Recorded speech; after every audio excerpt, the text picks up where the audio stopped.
को, जिस मनुष्य को, जिस स्त्री को, जिस कन्या को, जिस बेटे को, बेटी को, बुजुर्ग को, महिला को, पशु को, पक्षी को, जानवर को, जलचर को, थलचर को, किसी को भी अगर शंकर जी की पूजन करना नहीं आए, आड़ी टेढ़ी भी कर देगा तो भी शंकर भगवान उसको स्वीकार कर लेंगे और शंकर उसको वर प्रदान कर देंगे। शिव उसकी पूजन को स्वीकार कर लेते, शंकर भगवान उसकी पूजन को स्वीकार करते।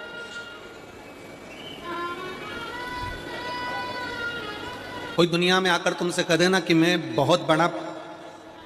इतना विद्वान हूं कि मैं भगवान की पूजन सबसे अच्छी करता हूं।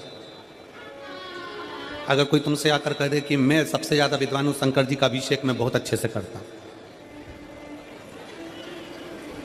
कोई तुमसे आकर कह दे कि मेरी पूजन में कोई कमी नहीं रहती, मैं इतनी अच्छी पूजन करता हूं। कोई विद्वान से विद्वान व्यक्ति भी आकर तुमसे कह दे कि मैं शंकर जी का अभिषेक इतना विद्वत्ता में कराता हूं कि मैं शंकर जी की आराधना सबसे श्रेष्ठ कर सकता हूं, तो मान लेना कि शिव मिल नहीं सकते, शंकर नहीं मिल सकते।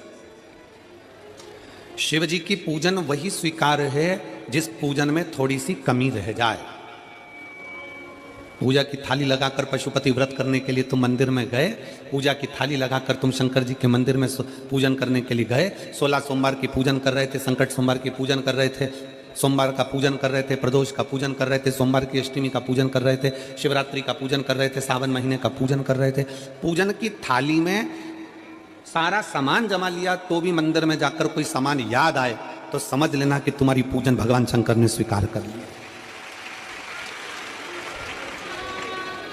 और मुझे विश्वास है मेरी जीजियों पर, मुझे विश्वास है मेरी बेटियों पर, मुझे विश्वास है मेरे बेटाओं पर और मेरे जीजाओं पर। मेरी जीजियों ने, मेरे जीजाओं ने, मेरी बेटियों ने तभी तो मंदिर में पूजन करी होगी। बोलो करी कि नहीं करी किसी मंदिर में जाकर पूजन? जम के बोलो जरा, करी है ना?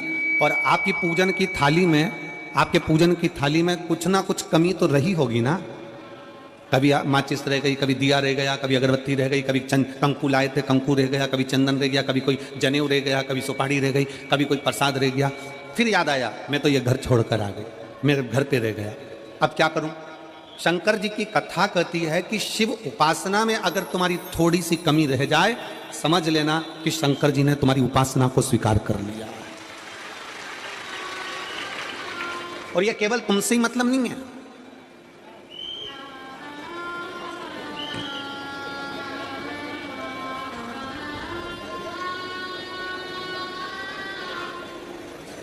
केवल आपसे मतलब नहीं है कि आपकी पूजन में ही, उपासना में कमी रह जाए।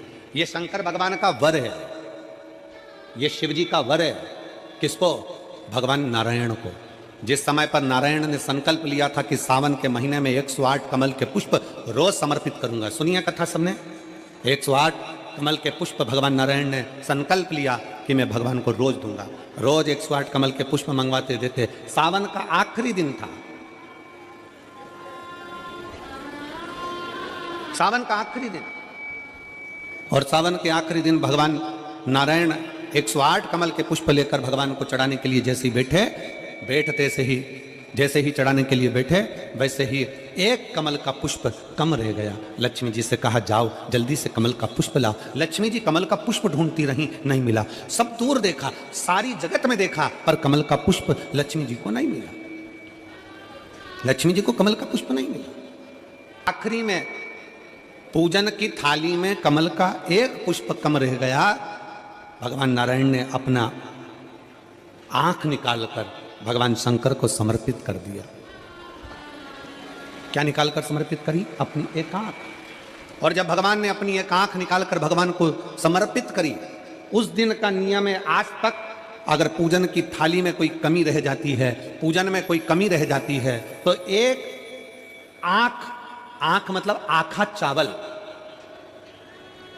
आखा चावल जानते हो आप लोग? जम के बोलो जरा। आखा मतलब पूरा। हम आंख तो भगवान को नहीं दे पा रहे इस संसार सागर में, कलिकाल में। एक आंख के बराबर आखा चावल, एक आखा चावल पूरी पूजन होने के बाद शंकर जी को समर्पित कर दो। शिव भगवान नारायण की आंख के बराबर उसको स्वीकार कर लेते। भगवान शिव उसको स्वीकार कर लेते, शंकर भगवान उसको स्वीकार कर लेते, शिव उसको स्वीकार कर लेते। भगवान नारायण ने एक आंख भगवान शंकर को दे दी। शंकर भगवान ने अपना सुदर्शन चक्र भगवान विष्णु को दे दिया। भगवान शंकर त्रिनेत्रधारी हो गए और भगवान नारायण सुदर्शन चक्रधारी हो गए। सुदर्शन चक्रधारी 108 कमल के पुष्प में से एक पुष्प अगर छुपाने वाला कोई था तो वो देवाधिदेव महादेव थे।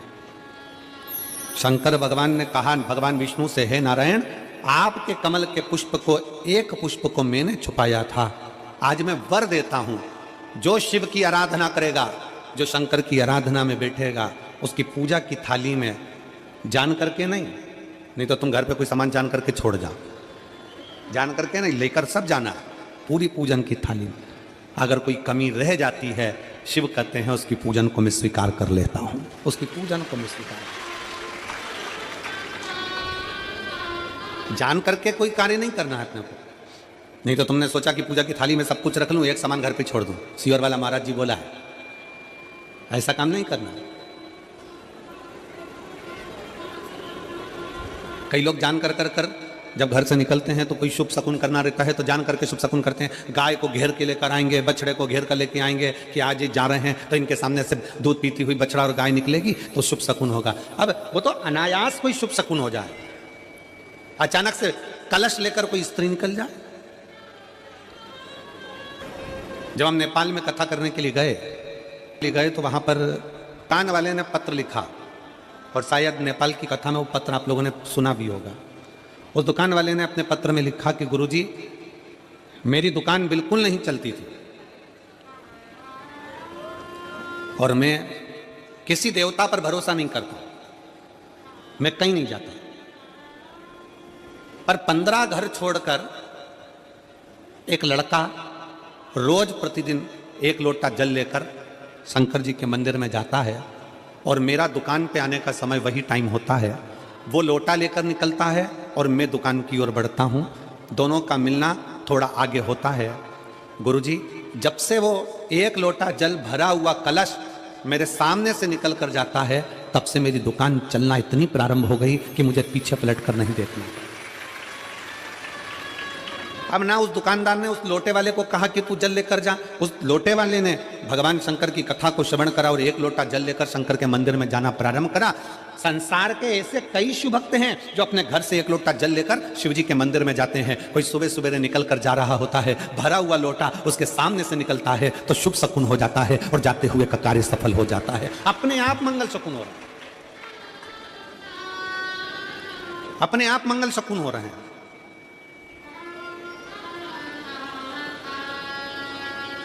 ना जाने कितनों के कार्य अपने आप हो रहे हैं और कर का हो जाता है और शिव उसको स्वीकार कर लेते हैं।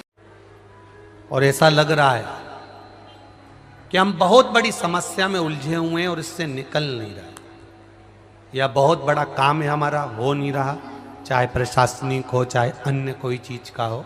कुछ मत करना, पार्थिव शिवलिंग का निर्माण करिए, पर करना एकांत में, घर के बाहर किसी एकांत में शिवलिंग का निर्माण कर लो। या तो एकांतेश्वर महादेव पर चले जाओ, कोई एकांत में शिव मंदिर हो वहां, या कहीं एक पार्थिव शिवलिंग का निर्माण कर लो, छोटा सा। एक बेलपत्र, बहुत ध्यान से सुनना, एकांतेश्वर महादेव का ये वृत्तांत रखना। एक बेलपत्र, एक चावल का दाना, एक सफेद पुष्प, एक शमी का पत्ता, एक छोटी सी दुर्वा। दुर्वा जानते हो सब लोग, जो जमीन पे दूब लगी रहती है, दुर्वा, दुर्वा, एक दुर्वा।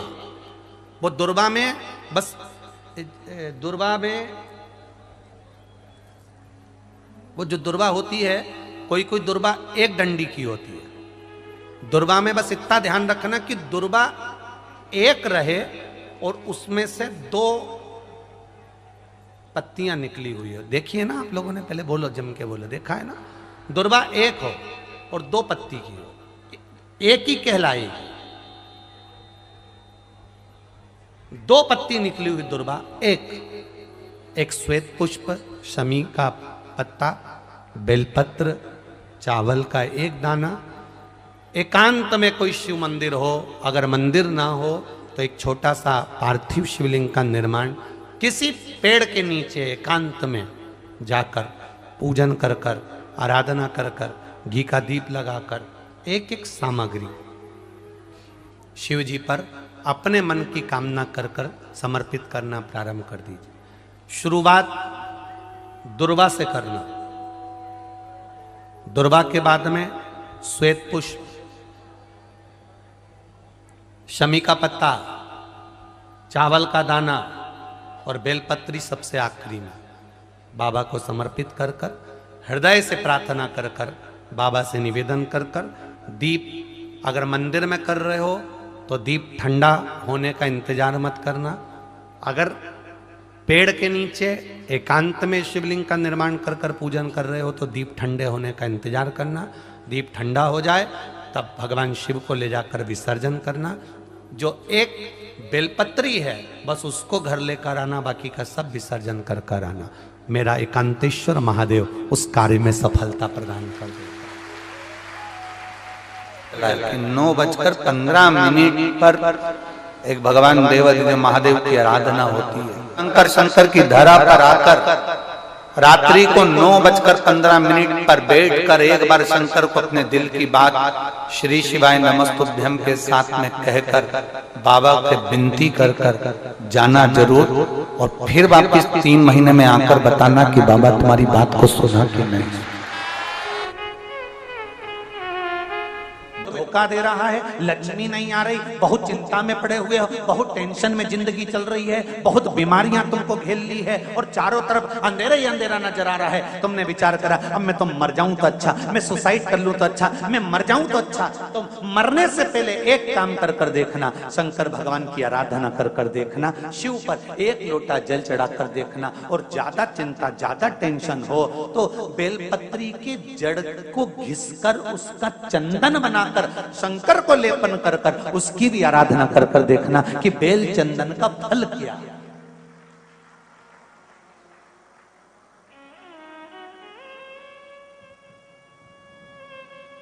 ना आती है, ना मैं सेवा जानता हूं, ना मैं चाकरी जानता हूं, मैं तो केवल एक बात जानता हूं, श्री शिवाय नमस्तुभ्यम। ये जब कोई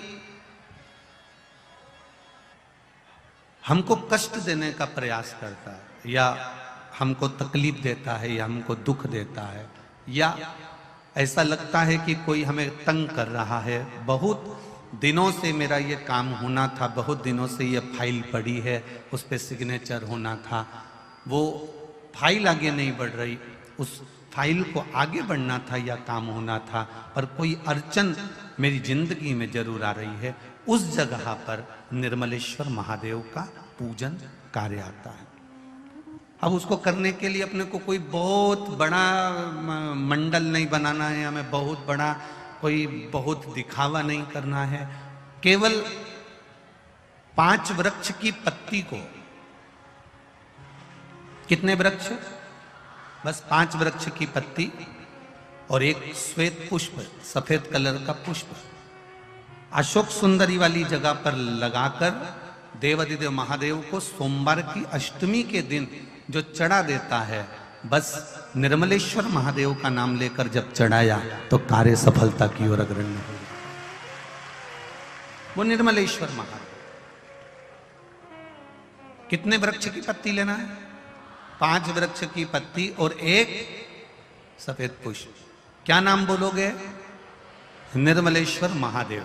बस सबके भीतर निर्मलता का जो भाव प्रकट कर, सुख देने वाला, आनंद देने वाला।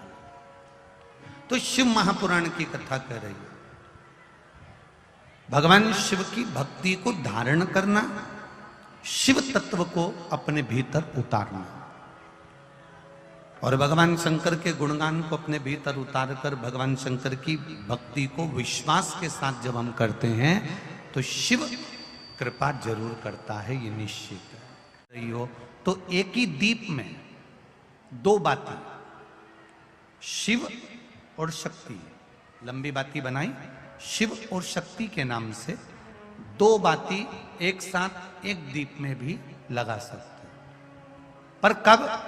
जब विशेष कोई आपका कार्य हो और वो अटक रहा हो, विशेष कोई कार्य, और आप बाबा से प्रार्थना कर रहे हो, तो दो बाती का भी प्रयोग आप कर सकते हो। ऐसे शिव तत्व को जान